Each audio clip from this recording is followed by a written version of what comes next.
It's Amanda Stevens with the Neutral, and I'm here with TKBreezy at Evo 2019. How's your weekend going, man? It's going pretty good, man. I'm doing a lot of commentary, but overall, just been kind of hanging out. It's nice always to see a lot of your friends that you don't really get to see a lot. I feel like everyone comes to Evo, so there's people like I only see once a year at Evo, and I'm always happy to see them. It's kind of like a family reunion, right? Yeah, most definitely. All right, so somehow, some way, Smash finally got to say they dethroned Street Fighter. You guys are the marquee event of Evo this year. What does it feel like for, Smash had to do a spirit bomb to get back into Evo. What does it feel like to now say, we did it, we're the last game, we get to be the headliner? In some ways, like, I'm very happy, and at the same time, I'm kind of sad, because, like, I'm happy. We got a million entrants. We should have, we should have most definitely had the last game just because of that. We had, like, way more entrants than any other game. Tekken's, like, the next game, and I think they're still down by like 1,000 or so. Street Fighter's next, and then Street Tekken. Fighter's next, and then Tekken, right? So, but I think they're still down by like 1,000 or something. Yeah. So that's crazy that Smasher showed up so major for this. My only issue, the only reason I'm like bitter about it is because Smashers don't like buying things. So if I go to this, I'm doing in-house top 8. If I go there and no one's there, anybody I see with a game controller in their hand when I get out of there, I'm slapping it down. I'm slapping it down. It's happening. Like you bought yourself to Evo, but you didn't want to spend any extra money to come to the stadium to watch one of the most grand spectacles of all time for Smash. I got to slap your controller out your hand. I'm sorry. And I know that, Smashers, you say don't want to spend money, but do you think it's also kind of bittersweet that, the Melee community kind of brought Smash up to a point where, Ultimate got to be a game even? Do you think that, you kind of wish that maybe Melee was still here, potentially being the headliner game instead? I don't know about being the headliner game. I don't. Melee is good, but I think both the scenes benefit from being around each other.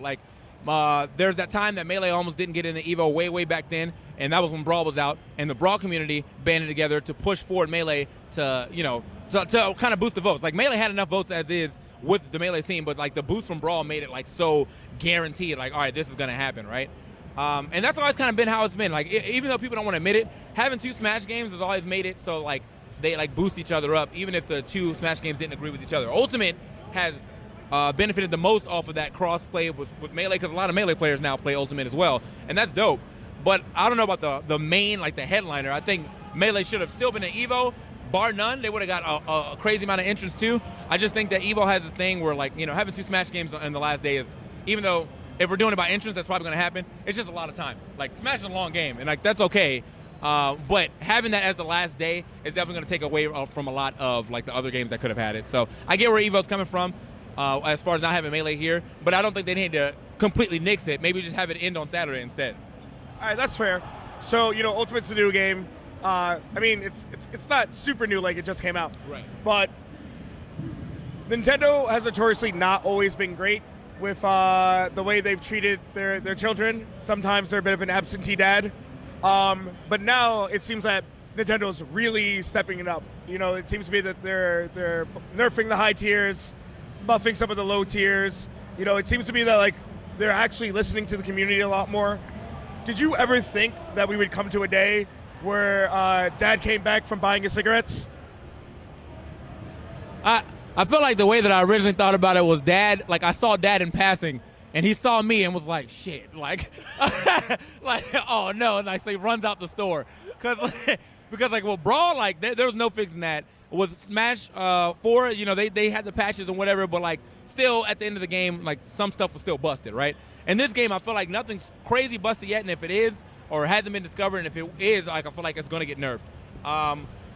My biggest thing right now is that Nintendo's actually showing that, hey, we get that, you guys like this competitively. They might not be doing the straight competition like we do, no items and all that good stuff, tournament format down to a T. But they ran a couple invitationals. They ran a couple of the online circuit things. And so they've shown that, they can at least make some form of tournament, or they understand that tournament and competition is a thing that we like to do.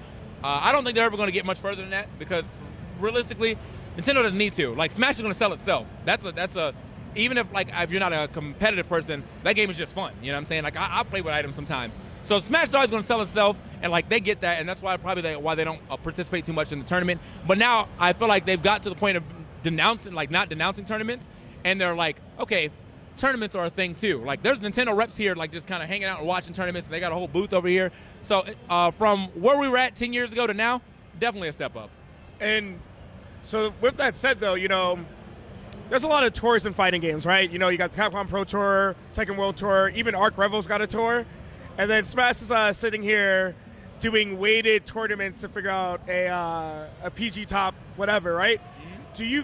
Do you wish, even if it wasn't Nintendo saying, like, these are the events that matter, do you think that maybe the Smash community should try to figure out a way to, like, make a more structured tour so that, you know, you already know what you're signing up for, especially with, you know, PG stats helps players get signed. Right. So the fact that it's kind of like, you know, 1 year this event's worth this much, but next year, you know, not as many people entered, so it's not worth as much this year. Mm-hmm. Do you think that kind of like hurts the scene at all?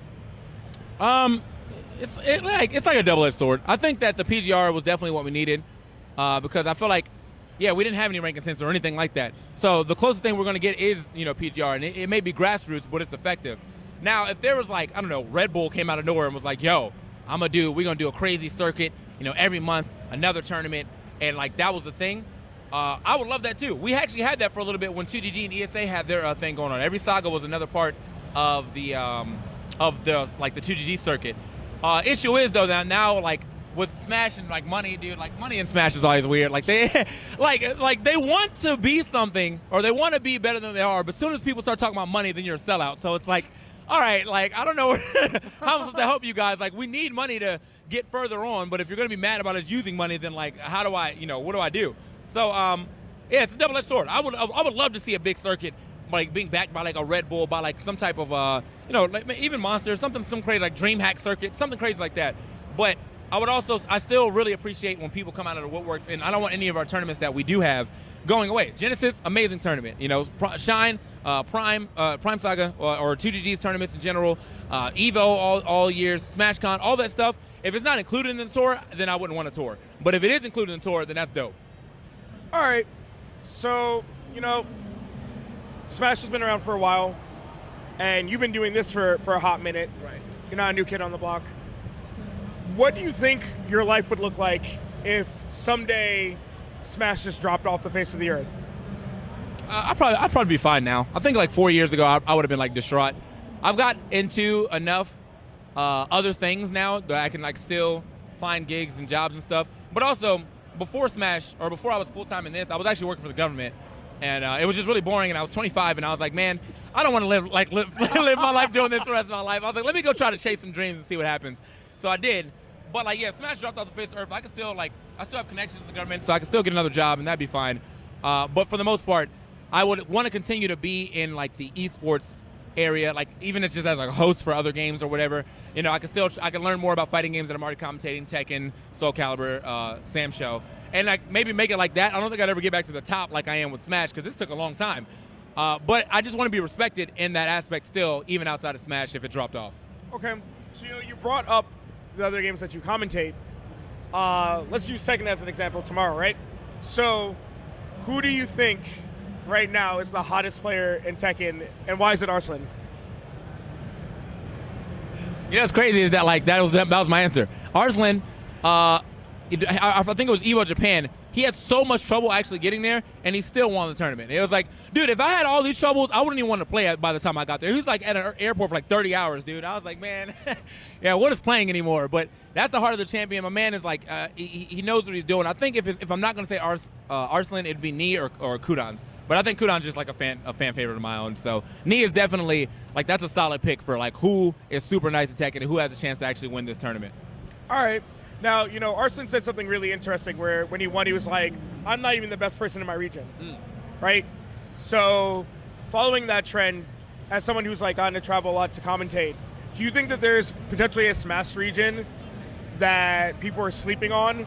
And if they could get to more events, you know, they would be a new god? As of right now, no. I think in at least America, the American gods are figured out. I think Japanese players always have like a secret. Like, so when like Zachary first came out, it was like, damn, this kid's amazing. You know what I'm saying? And he came, and I think he went to Genesis, got like third or second or something like that. And that was amazing because he was like 14 or whatever.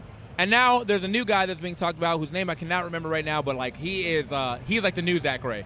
Like another kid from Japan who really didn't get a chance to play out a lot, but now he's starting to travel, and people are like, oh man, like he might be the new second coming. So usually if that happens, if there's someone who doesn't get to travel a lot and will end up being a new god, they're usually from Japan. I think America's like PGR Solve system it has been first. solved. Yeah. There's no sleepers. Yeah, no real sleepers out there. Maybe like a local sleeper, like some guy only comes out just local like every like 3 or 4 months and he wins it. But like no national sleepers. Okay. So as a last question, where do you want to see Smash be 10 years from now? Do you think, would you be okay if like Ultimate was the last game? Or do you hope that like you see more iterations? Like what is your ideal 10-year later Smash look like? I think realistically, I would definitely like to see another iteration. I think like every 5 years, another Smash game could come out and it'd be fine. But if they don't and they just continue to do like Ultimate and like Melee is probably never going to die. Like that game is it's immortal, you know, and that's cool and that's great. If there's no more working CRTs, you guys might be in trouble. They'll figure out a way. Hopefully, that's when like, Melee just ends up being like net play central. Like just everything is net play. But if Ultimate is as good as it's supposed to be, then I can see Ultimate having like a long longevity too and getting their 10 years of exposure as well. Especially if this is like if this is literally supposed to be the last Smash game, then we got to make this joint last. You know, like it has to be. We're all enjoying it now, and that's great. The DLC is coming out, and it's fun. And as long as these patches are still hitting what they need to hit, I think that Ultimate could be a long-lasting game as well too. All right. Thank you so much.